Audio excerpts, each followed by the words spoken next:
Good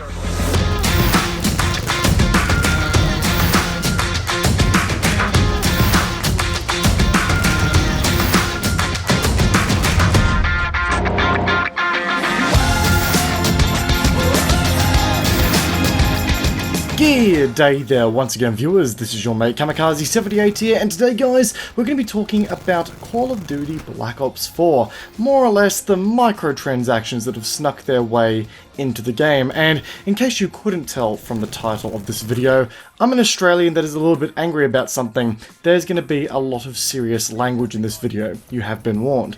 Now, for all of those who are unaware, Call of Duty Black Ops 4 released a month or so ago to what has been some pretty high praise in most departments. The multiplayer felt fleshed out, the Battle Royale mode was being marked as one of the smoothest version of Battle Royale yet, and Zombies was credited with being the best it has ever been, bar the low ass tick rates on the multiplayer servers and the missing single player campaign. The game was relatively well received.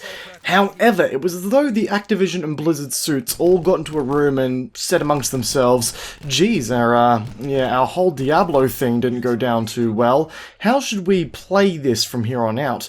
And, well, I can imagine that suit number 2 said, well, I don't know, how about we bring back some microtransactions into Call of Duty, because everyone knows, you know, how rewarding the idea of paying for unlocks in full price video games can be, and, well, it appears Diablo on the mobile isn't going to make as much money as we thought. And alas, I can only imagine that the room exploded with joy, glee, and celebrations. For now, Call of Duty Black Ops 4 has microtransactions in the game, and yes, they aren't pretty at all. And just to paint this into perspective, this is a game that features a fucking season pass. Now, essentially, the game reacquaints the players with the in-game currency known as COD points that made their way into the franchise a few iterations ago. I don't remember which game it was. In particular, you know, these things come out way too often. Now, the most obvious way that this currency can be used in-game is to accelerate your progress in the game's equivalent to that of a battle pass in the form of the black market. This is a style of progression that was popularized by Fortnite. And hey, if it works for Fortnite without anyone batting an eye, then it should be fine in any game, right? Hell no. Fortnite is a free-to-play title wherein which a bunch of developers use the sales made by the cosmetics unlocked in their battle passes to fund the actual game. Call of Duty, on the other hand, is a game that costs from the get-go, and if you want to lock yourself in for all the future content, which is about the same as pre-ordering DLC, so please don't do that, it will cost you extra. And then on top of that, the developers are charging you extra for players to even get through a progression tree to unlock cosmetics that once upon a time should have been available from the get-go as you purchase the game. Now, some may say that you should be able to grind down the black market progression tree without spending a cent, so why am I complaining? And on the surface, I'd normally respond with, shit, sorry for speaking out of place, of course, how dare I speak out against the AAA Goliath that is Call of Duty. But in return, I actually ask you this: do you have 250 hours to spend on the game within a small set time frame? Because that's what it is going to mean if you want to get to the end of the black market tiers for this quote-unquote season. A Reddit user has calculated that it's going to cost players 250 plus hours of grinding to unlock all of the cosmetics in this run of the black market. Either that, or $200, which to me is simply ridiculous. But on top of all of that, there is now an added layer to the microtransactions in this game that make you really long for the good old days of finished games, games that didn't feel like you were in a long-term interest-free finance plan where you had to make a minimum monthly repayment to get the most out of your game. This time around, the game features something called special orders. And yeah, these are now in-game challenges that you unlock by paying for them. What the fuck? Really? Are we now that low in our gaming culture that we have to pay developers extra money to simply complete in-game challenges for more cosmetic items? Fuck me! Am I the only one who remembers the good old days of Call of Duty Modern Warfare 2 with its extensive lineup of challenges that let players complete a massive catalogue of tasks and get rewarded for them directly without spending a cent? Those were well and truly the good old days, a complete game that kept players around for the long term just by allowing for a lot of shit to be unlocked and played with without any paywall. The fact that I now have to pay extra for the mere privilege to unlock a challenge for completion is just beyond a joke. But who am I to question? I'm just an average gamer who makes a wage like everyone else. How dare I speak up against the publishers and developers? Sorry, let me just open my wallet back up for you guys to take more money from me. I shouldn't have spoken out of line. In fact, no, take more. Let me just buy the season pass while I'm at it. Let's just go for that as well. Fucking hell. Jesus wept. For all of those who have been with the channel for a while, you know my thoughts on how long-term monetization for games should be. For AAA games, you have one of two things. Either A, paid DLC with game-changing content in packages that players need to pay for over time, but I'm not really a big fan of this method as it separates the player base of the multiplayer side of a video game over time, as we've seen with all previous Battlefield and Call of Duty games and Star Wars Battlefront 1.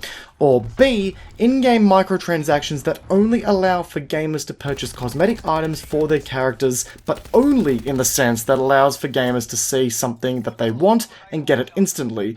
Loot boxes in all forms, or any predatory type of business model, and yes, this includes games like Overwatch, can simply fuck off. Titanfall 2 is a beautiful example of this business model in play.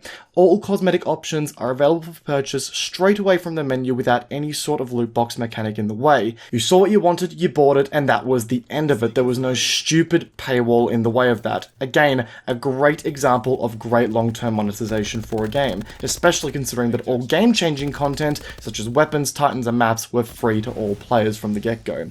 You do not get to do both, and Black Ops 4 is doing both, and is one of the greediest business models that I've seen to this date. There are so many paywalls in this game here that means that for players looking to get the most out of all the content that is coming to this game, you're going to have to be paying big bucks over the long term. And the thing that really shits me up the wall here with this game is the fact that they waited until after the reviews hit to implement this, because they knew well and true that if they'd brought it out on day one, they would have been met with the full force of every content creator that keeps their opinion honest, true, and doesn't use clickbaity titles to exploit viewers.